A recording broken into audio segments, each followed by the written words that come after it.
Dashbur, witam Was, słuchajcie, w kolejnym odcinku tej normalnej serii, dlatego że, to Wam powiem później, może na koniec, albo gdzieś tam w połowie, jak to teraz poukładaliśmy z Michałem. Idziemy na podchód, jest poranek, słuchajcie, jest poranek lipcowy już, ciepły, nie wiem, jest około 10 stopni, 11, troszeczkę temperatura nam spadła po tym takich upałach. Idziemy na podchód. Dzisiaj mamy taką długą trasę. Idziemy sobie w tamtą stronę. Po prawej mamy pola, po lewej mamy łąki i cały czas się ciągną jakieś remizy, ale to zobaczycie później. I wrócimy, wyjdziemy sobie na górkę i wrócimy sobie szczytem i zejdziemy na dół. Na co polujemy? No polujemy dzisiaj na dziki, polujemy na lisy, polujemy na rogacza. Jak będzie fajny, ciekawy rogacz, polujemy na rogacza i polujemy na jeleni, łania. No i oczywiście IGO. Powiem Wam, że łanie potrzebujemy do domu na użytek własny, więc bardzo by się przydała. A już dawno w Sudeckiej nic nie padło. No i będziemy mieli już w tej chwili, już Wam ogłoszę, bardzo fajny konkurs, ponieważ zbliżamy się na 50 000 subskrypcji, więc kto tam jeszcze nie subskrybuje, to zostawcie subskrypcję, dzwonek, łapę do góry pod odcinkiem, komentarz. I być może już niedługo zobaczycie, jaką będziemy mieli nagrodę, ale o tym Wam powiem później. Także nie przedłużając tego wstępu, idziemy, dlatego że do miejsca, w którym ja się spodziewam zwierzyny, mamy do przejścia jakieś 500-700 metrów i po prawej stronie jest uprawa owsa i uprawa orkiszu i tam prawdopodobnie powinna być zwierzyna. Czy będzie? Zobaczymy. Koledzy już mi tutaj mówili, mnie troszkę nie było. Michał też wyjechany był, po rajdach sobie jeździł, więc wrócił z przekątnej Polski, ale mi już koledzy donieśli, że tam akurat jest szkoda i w tamtą stronę się wybieramy, więc nie bez powodu wybrany dzisiaj na polowanie ten rewir. Także ruszamy na podchód, zostańcie z nami do końca. No i mam nadzieję, że na te 50 000 konkurs będzie dla Was fajny, ale o tym później. Ruszamy.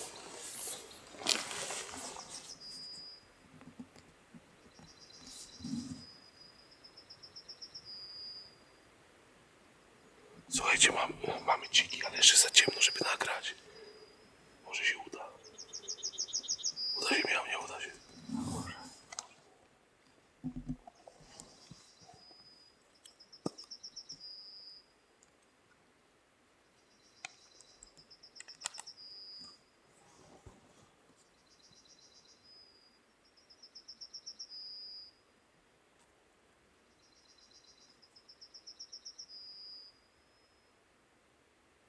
Słuchajcie, nie zdecydowałem się na strzał.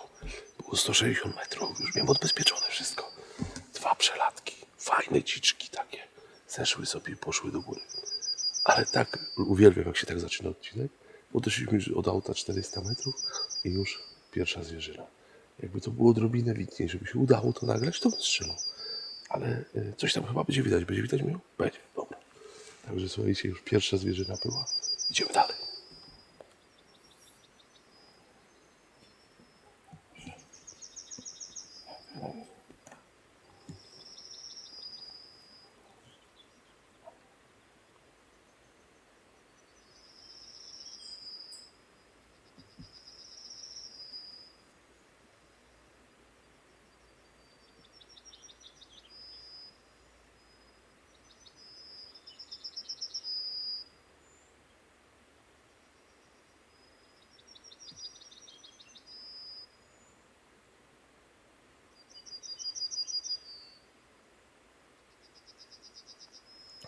Kolejne kilkadziesiąt, może kilkaset metrów. Mamy po lewej Daniele. Przed nami jest chmara jeleni. I myślę, że można byłoby tam wybrać łanie. One powolutku schodzą z prawej strony, tak jak Wam mówiłem. I przez te łąki to jest uprawa w ogóle ostropestu. Nic innego jak oset. Więc są w tym ostropeście i będą przez niego przechodzić i będą zmierzać w kierunku lasu, który widzieliście z tyłu. Za chmarą. Podejdziemy sobie kawałek. No i każda minuta po poranku działa na naszą czy na Waszą korzyść, jeżeli polujecie, ponieważ robi się coraz wygodniej. To jest właśnie urok polowania rano na świcie. Wieczorem, wiadomo, jest odwrotnie. Więc podejdziemy sobie jeszcze kawałeczek. Chciałbym, żeby się udało nam się zbliżyć jakieś 150 metrów i na spokojnie będziemy mogli pooglądać i jak wybierzemy odpowiednią łanię, to strzelimy. Także powolutku zbliżymy się tylko do ściany tych olch wzdłuż rowu i idziemy.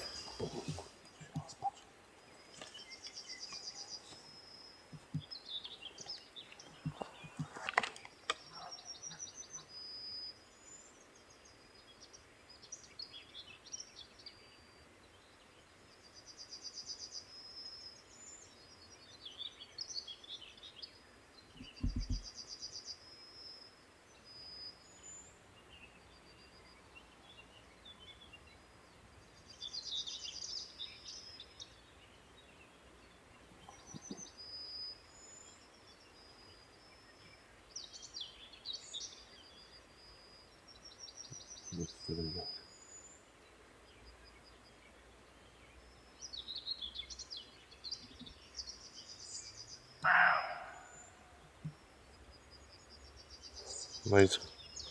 Niestety, słuchajcie, cały czas tyłem. Teraz już jest 200 metrów. Teraz wam powiem dokładnie. 180. Niestety, nie będę strzelał.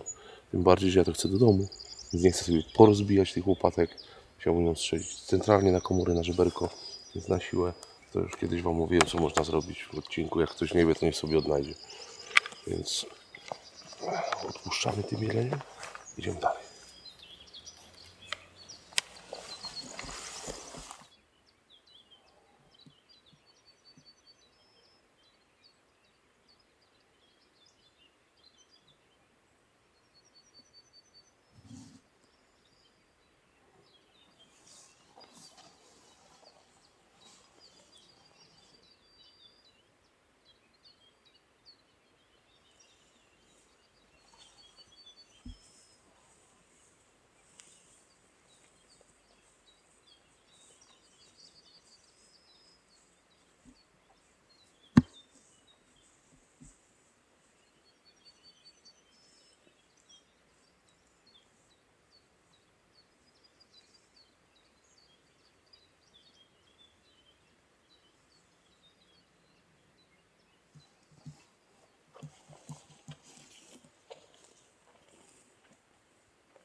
Górą przeszły nam zupełnie inne jelenie teraz. Raptem łania, cierej zeszło już na łania. Weszły w takie zakrzeczenia. Ja myślę, że mogą teoretycznie zostać w tych zakrzeczeniach, bo tam są trzciny. Tam jest taka wielka kępa tarni. Ale mogą też to przejść i udać się do tamtego lasu. I powiem wam, że spróbujemy podejść kawałek i podejdziemy do góry i tam zaczekamy. Jeżeli są w środku, one nas nie zobaczą, wiatr mamy dobry i być może wyjdą w tamtą stronę. Także ruszamy.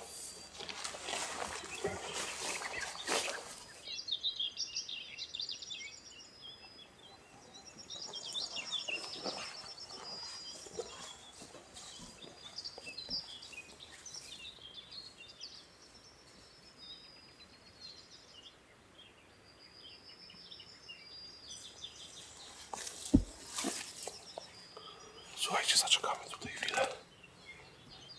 Weszły tutaj. Mogły przejść, zanim doszliśmy. Ale myślę, że nie. Myślę, że nie, bo one bardzo powolutku wchodziły. Staniemy. Może jeszcze coś będzie schodziło od pól. Z prawej strony. Albo od pól z góry, bo na górze też jest uprawa pszenicy. Może coś zwracać do tego lasu. Więc tutaj poczekamy.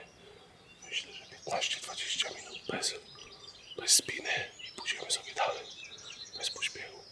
To jest bardzo dobre miejsce na poranne zejście. Kiedyś nawet tutaj ambonę chciałem postawić, z tyłu jest ambona. Tylko ona jest bardziej na wieczorne, ponieważ ta zwierzyna nie idzie samym wąwozem dołem takiego drogu. Nie jest to wąwóz, powiedzmy niecka, to zagłębienie terenu. Tylko jak wraca do lasu, to idzie tędy. I z tej ambony, no niestety jest za daleko. Więc tutaj tak naprawdę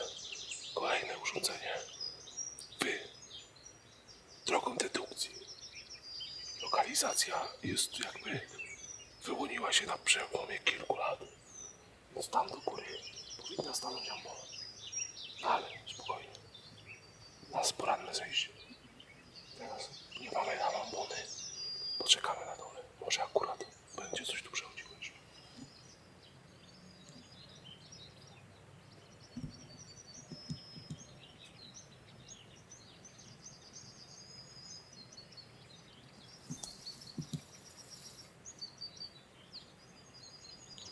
W oczekiwaniu na jelenie, które nam miały wyjść tutaj, myślę, że one zostaną tutaj w tej remizie. Z tyłu się pokazał podobno nam dzik. Pojedynczy, jeden. Aczkolwiek tylko w teorii pojedynczy. Nie wiadomo co tam było. Tam jest pszenica. Ale to są właśnie uroki poranka. Więc zwierza można sobie pooglądać. Dzisiaj już mieliśmy dziki. Mieliśmy jelenie, daniele, sarnę. Znowu mamy dziki. No i akurat stoimy w takim miejscu. Jeżeli jelenie by szły, to by szły tędy. Ale tak jak wam powiedziałem, myślę, że zostaną tutaj. Natomiast ten dzik nie pójdzie środkiem pola, tylko będzie szedł tam przy tym rowie. Będzie wracał do lasu. Więc na spokojnie przyjdziemy sobie teraz tutaj, ścianą tego lasu, który jest za mną. Przejdziemy przez to pole, dojdziemy do ściany lasu, wychylimy się na drugą stronę, ponieważ tak jak widzicie, układ tego terenu, tutaj mamy łąki, jakieś tam powiedzmy pole uprawne, które jest uprawiane tylko na dopłaty. Coś tam jest na sztukę posiane, ale już po drugiej stronie tej niecki mamy mozaikę pól. Owiec, pszenica, rzepak, buraki, wszystko tu jest. I ta zwierzyna po prostu schodzi z tych pól i wraca do kompleksów leśnych. I rano jak się tutaj przyjdzie, tutaj jest jedna dobra ambona i myślę, że sobie zrobimy taki odcinek, że wezmę kamerę, usiądę na ambonie i będziemy siedzieć do godziny przynajmniej 6 rano albo 6:30. Ona jest między kompleksami, na takich łąkach, tylko te łąki są tam nieskoszone. Słuchajcie, trawa jest po pas i no ja chcę mi się tam siadać, tam głównie chyba na ile nie można byłoby usiąść. Natomiast teraz, jeżeli rano świt, to polowanie w trakcie poranka, to zdecydowanie lepiej z podchodu. Jak sami widzicie, można dużo więcej zobaczyć. Zaglądam, czy te jelenie się tu nie wychyliły, ale nie. Idziemy w tamtą stronę i zobaczymy jeszcze, tam jest pole orkiszu duże. Myślę, że na tym orkiszu zwyżka stoi. Ale jak już jelenie by tam miały zejść, to już by zeszły z tego orkiszu. Idziemy.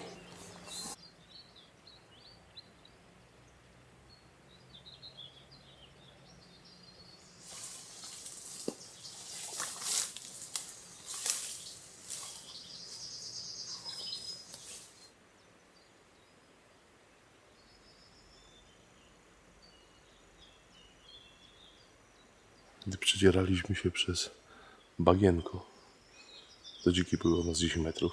Niestety tu usłyszeliśmy jak fukały.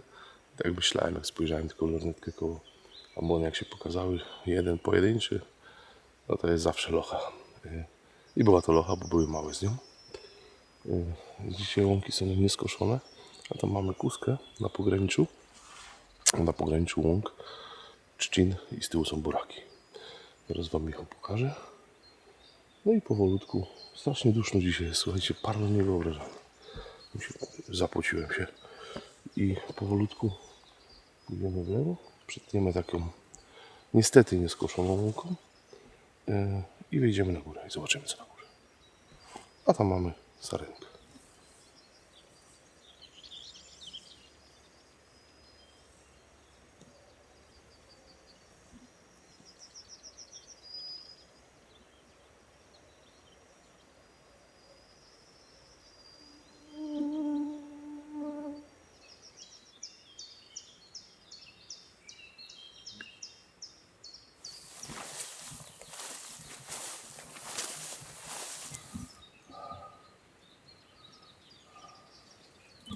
No i słuchajcie, postanowiliśmy chwilkę usiąść na ambonie.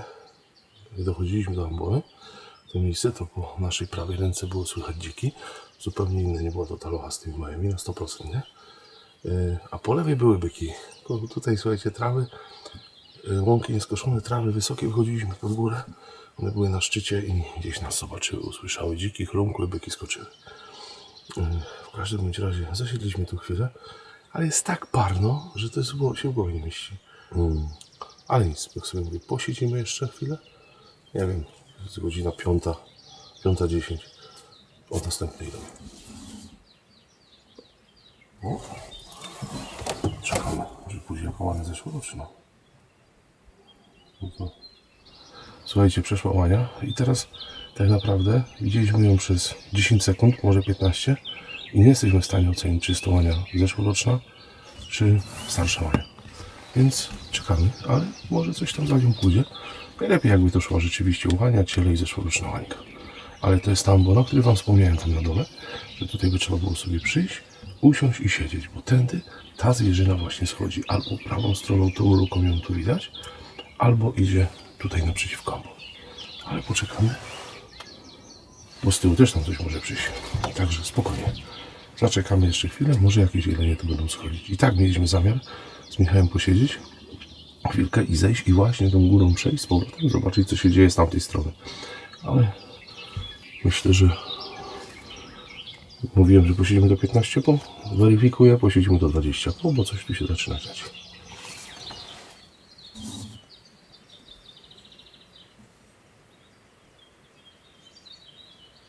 No i tam jest teoretycznie do strzelenia, ale tylko teoretycznie, bo nie mam porównania. Więc nie widzę, słuchajcie, ale... O, mam porównanie. Czekajcie. Tak, mam porównanie.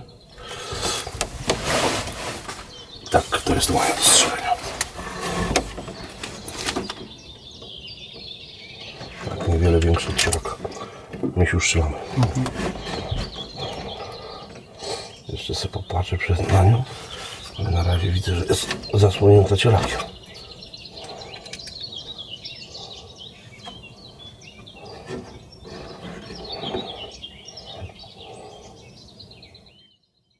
Zobacz.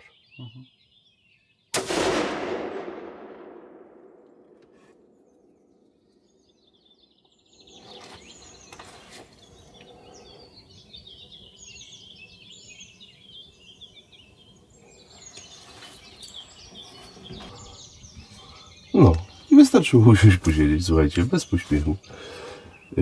Na początku, jak wyszła ta łania, to od razu wiedziałem, że to jest to młoda łania. Ale potrzebowałem mieć porównanie. Wyszła łania, wyszło ciele, ona była niewiele większa od tego cielaka, więc oddaliśmy strzał. Wydaje mi się, że strzał dobry, strzelałem za łopatkę, ponieważ jak wspomniałem wcześniej, chcę tą łanię na użytek własny zabrać. Także teraz poczekamy chwilowo, jak to stare książki pisały, na długość papierosa i zejdziemy. Strzelaliśmy z kalibru 308, nie było blisko, słuchajcie, zaraz wam powiem ile było metrów, ale nie było blisko. W granicach 130 metrów mi tutaj dane już pokazuje. No i tyle. Przeładujemy sobie sztucer. Strzelaliśmy z RWS-a Speed Tip Pro Short Drive, więc... Czekaj, ja sobie zbliżę. O. Łuseczka do kieszeni. Przeładujemy, drugi pocisk wprowadzimy i czekamy, co się będzie działo. Mam nadzieję, że może coś tam tu jeszcze pójdzie, chociaż hałasu narobiliśmy tym strzałem, ale poczekamy. Wiemy mniej więcej gdzie strzelaliśmy, idealnie, więc mamy chwilę czasu. Zejdziemy i sprawdzimy zestrzał.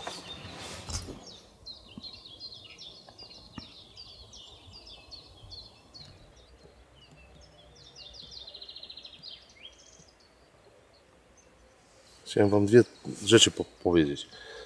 Dalmierz w lornetce. Już kilka razy wam to powtarzałem, ale uważam, że ktoś, kto ma lornetkę z dalmierzem, no to jest jeden z najlepiej wydanych pieniędzy ze gadżetów myśliwskich, ze sprzętu. A jeżeli ktoś ma taką, że ma parametry, na przykład tak jak ja mam tutaj 8x54, czyli to pozwala wam polować w trudnych warunkach atmosferycznych, zmierzchowych, że tak powiem, nie atmosferycznych, ale już to pozwala wam zobaczyć, to jest naprawdę super. Natomiast zeszliśmy z ambony, stanąłem przed, mniej więcej odmierzyłem, patrzę 120 metrów, do jeleni było 130, podszedłem 10 metrów i od razu znalazłem farbę. Więc zobaczycie przy okazji, jak jeleń farbuje po strzale komorowym przy użyciu amunicji RWS-a Speed Tip Pro w kalibrze 308. Tu już Michał Wam może pokazać. Cała przepiękna ściecha w każdej wysokości. I teraz pójdziemy sobie po farbie i zobaczymy, jak daleko nasze łania poszły.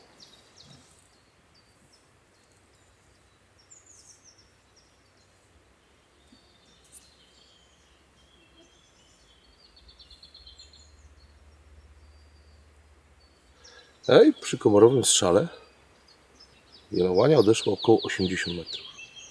Jest tutaj, że podejdziemy sobie. Michał sobie przejdzie pierwszy i zaraz stanie z drugiej strony. Takie zrobimy ujęcie hollywoodzkie.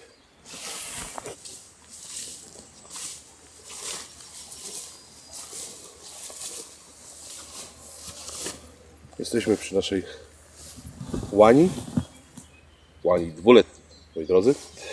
Więc odłożymy sobie sztucer i uczynimy honory. Tak naprawdę polowaliśmy dzisiaj z podchodu, a upolowaliśmy jelenia z zasiadki. Pamiętajcie, młodzi adepci, ostatni kęs, pieczęć i złom odrywamy i nigdy nie odcinamy noża.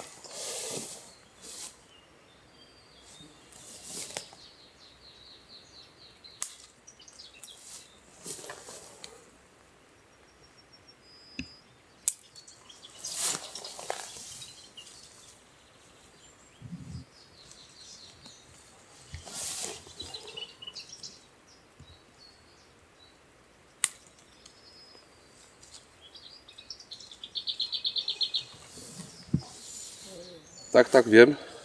Nie zrobiłem sobie jeszcze przypinanej przyszywki. Pozdrowienia dla kolegi Daniela, który ma taką samą czapkę, który z nami był w Afryce i on sobie zrobił i mi wypomniał w Afryce, że sobie jeszcze nie zrobiłeś, bo ja w tej czapce jeżdżę wszędzie. Słuchajcie, nasze polowanie tak naprawdę nie dobiegło końca. Teraz ja się zajmę sprawieniem tuszy łani, dopatroszę ją, bo do auta to jeszcze mamy z 2 km, a godzina jest jeszcze wczesna, jest dopiero w pół do 6 rano. Więc idziemy w stronę samochodu i może coś jeszcze spotkamy. Także trzymajcie kciuki i co? Polujemy dalej.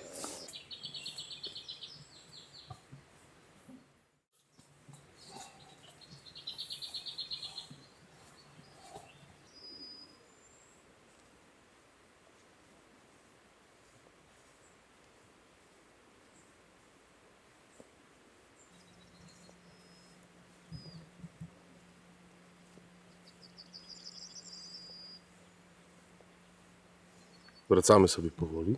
Tak. Obserwujemy, co się dzieje. Na razie, słuchajcie, nic nie było. Jeden rogaczek młodziutki nam przebiegł przez drogę. Przez drogę przeciął naszą trasę wędrówki. I tak sobie idziemy i tak myślę. Więc zatrzymamy się tu na chwilkę, bo trzeba ruszyć temat tego konkursu. Słuchajcie, mamy 49,5 tysiąca subskrypcji na dzień dzisiejszy, jak my to nagrywamy. Pewnie zanim się ten odcinek ukaże, to nam troszkę dojdzie. Za co Wam bardzo, ale to bardzo serdecznie dziękujemy. Dziękuję za każdy komentarz, który się ukazuje pod filmem. Za każdą łapę do góry, za każde udostępnienie. No bo dzięki temu się rozwijamy i idziemy do przodu.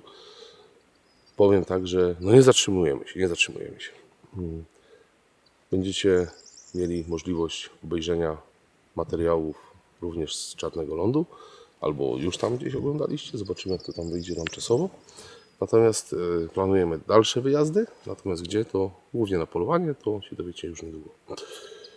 Natomiast konkurs, który przewidzieliśmy dla Was na 50 tysięcy subskrypcji, no jest to taka dla mnie, powiedzmy, połowa drogi do 100 tysięcy. No to nie liczyłem, że będziemy aż tak dużym kanałem, ale się rozrastamy, więc musi być też fajna nagroda. A nagroda będzie dobra, więc chciałbym, żeby to była dla Was jedna z moich fotopułapek Zeissa. Umówmy się, że niech to będzie 7, ta, która gdzieś tutaj wisi, niedaleko stąd, powiem Wam, cały czas jest w terenie. I jedną z fotopułapek chciałbym dać jednemu z widzów w prezencie. Oczywiście ją usunę z aplikacji, żeby mógł sobie ją zainstalować u siebie. Natomiast musicie śledzić kanał, żeby dowiedzieć się szczegółów konkursu, bo to już niedługo. Niedługo Wam powiem, jak to będzie wyglądało, no ale najpierw, żeby do tego konkursu doszło, no to musi nam pęknąć te 50 000 subów, no i na to liczę. Więc fotopułapka wartości 1300 zł, więc wcale nie taka nagroda, że tak powiem, licha, ale wydaje mi się, że należy się Wam przede wszystkim za to, że oglądacie, subskrybujecie, klikacie, komentujecie. My idziemy dalej, zostańcie do końca, pogadamy sobie na końcu na temat właśnie odstrzału letniego jeleni, jak ja to widzę, ale zanim do tego, to musimy się przebić przez wąwóz, zobaczymy, czy tam jeszcze gdzieś dziki się nie kręcą i zejdziemy na dół, bo tam na dole daleko mamy samochód. Więc zrobiliśmy taką rundę, praktycznie jak sobie to w głowie ułożyłem, a ułożyłem sobie to o 3:10 jak wstałem, jak będziemy polować dzisiaj, więc nie przedłużając, idziemy zobaczyć, bo szkoda czasu. Bo to jest jeszcze takie miejsce, gdzie zwierzyna się bardzo często lubi późno przemieszczać. Tu mam masę takich remiz i między remizami możemy coś spotkać. Ruszamy.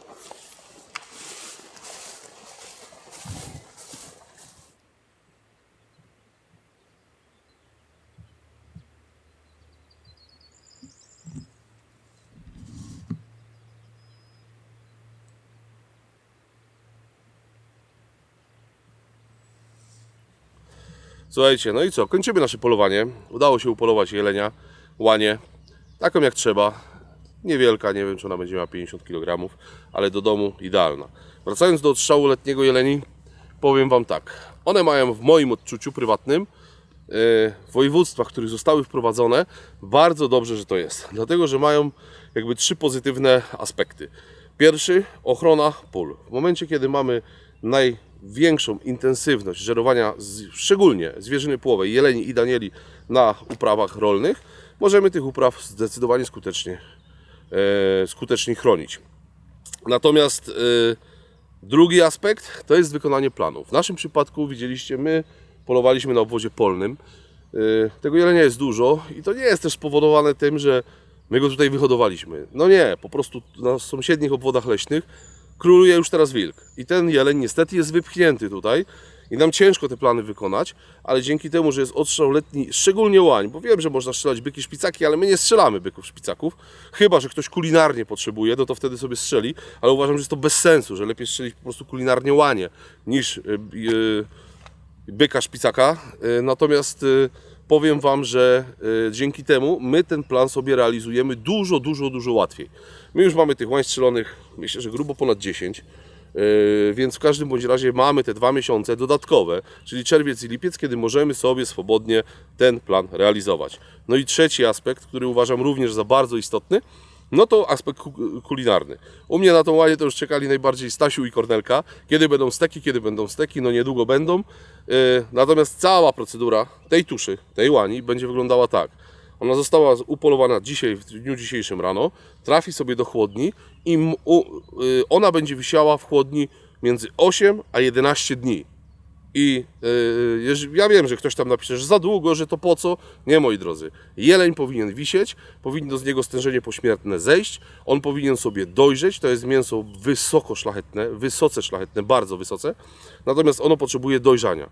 To nie jest tak, że strzelimy dzisiaj łanię i robimy z niej steki. Możecie od razu zrobić tatara, ale ja uważam, że jeżeli to mięso dojrzeje, ten tatar będzie dużo lepszy.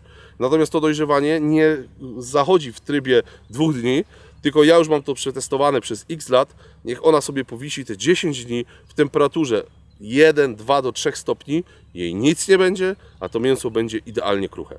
Więc łania trafia do chłodni, po 10 dniach z chłodni wychodzi. Oczywiście ona tam musi być w skórze, tak, żeby ktoś sobie nie oskurował i nie wrócił do chłodni, bo wam wyschnie na wiórek.